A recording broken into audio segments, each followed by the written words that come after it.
Entitled couple make airline staff cry. I was flying from Portugal to London and waiting at the gate at Lisbon airport.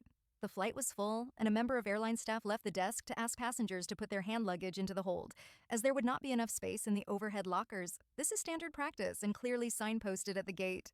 Hand luggage is never guaranteed to stay with you. She approached an English couple sitting closest to the desk and asked to see their boarding passes.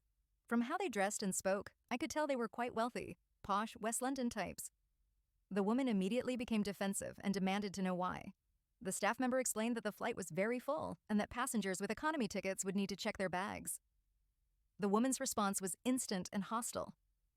"Why should I have to do it? Why are you picking on me?"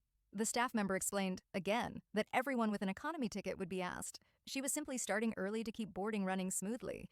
The woman reacted as though she were being persecuted, insisting she was being singled out while everyone else was being left alone. The staff member kept repeating that she had started with her only because she was sitting closest to the desk. The woman and her husband became increasingly aggressive.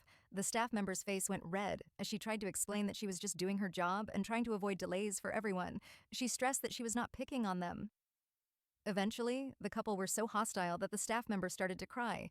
She stopped asking anyone else and returned to her desk, shaken and visibly upset. Someone sitting nearby quietly explained to the woman that the staff member had not been targeting her and that everyone would be asked to check their bag anyway. The woman repeated that it was unfair because she had been asked first and that she would not accept being treated that way. It was clear that her idea of unfair was simply her being inconvenienced. When boarding began, I watched the couple closely. They were about to face the same woman they had reduced to tears. Instead, they let the person behind them step forward and then slid neatly into the premium queue to be boarded through another staff member, keeping their suitcase because premium passengers are allowed to. On the other side of the gate, they stood smiling at each other, pleased with themselves, as if they had pulled off something clever. Trying to be generous, I reasoned that they had a tight connection at the other side and didn't want to lose time waiting for their bags. Still, no excuse for being rude. Anyway, when we landed in London, I went to the baggage carousel to collect my suitcase. Surprise, surprise. Guess who was standing there, waiting like everyone else, hand luggage still in hand, waiting for their suitcases. They had made someone cry, slowed the process for everyone else, and saved nothing. No time, no effort, nothing at all.